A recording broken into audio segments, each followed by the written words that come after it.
thế nan hồng tuam thế zel hồng nó khát thế zel quay ngang thế lơ chỉ đang thế lơ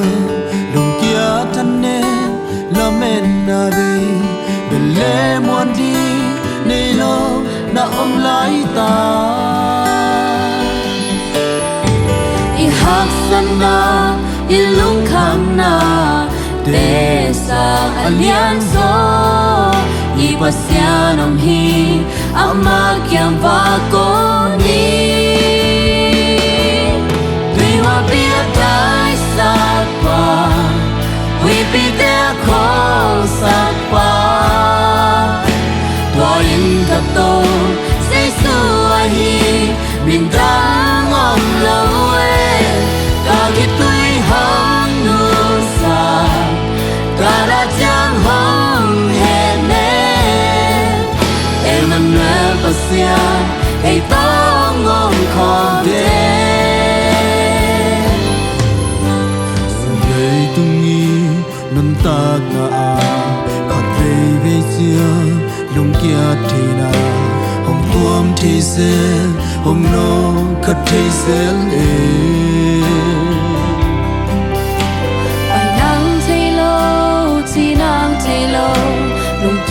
thân em làm em na bê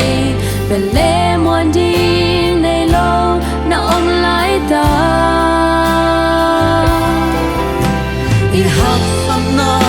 i lung kham na te san alian so i pasya ram hi ama kyang va ko đi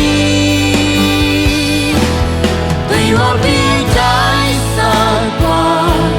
we be there call sa qua tua in ka to say su hi min dang om lo ta ki tui hong nu sa ta ra chang hong he ne Emmanuel pasya ei ta hong ngom khom de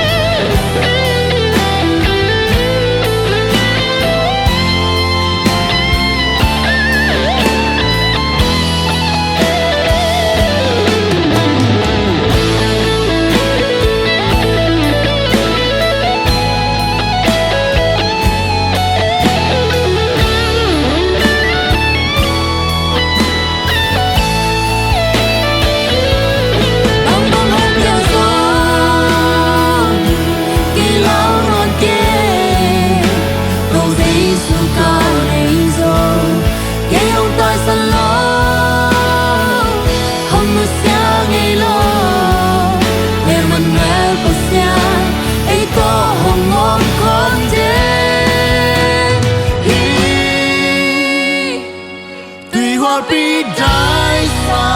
pa we be there call sa pa tua in ka to say so hi min dang om long we ta ki tui hang nu sa ka ra tiang hong he ne Emmanuel pasya ei to ngom khom de Emmanuel pasya ei to ngom khom de Emmanuel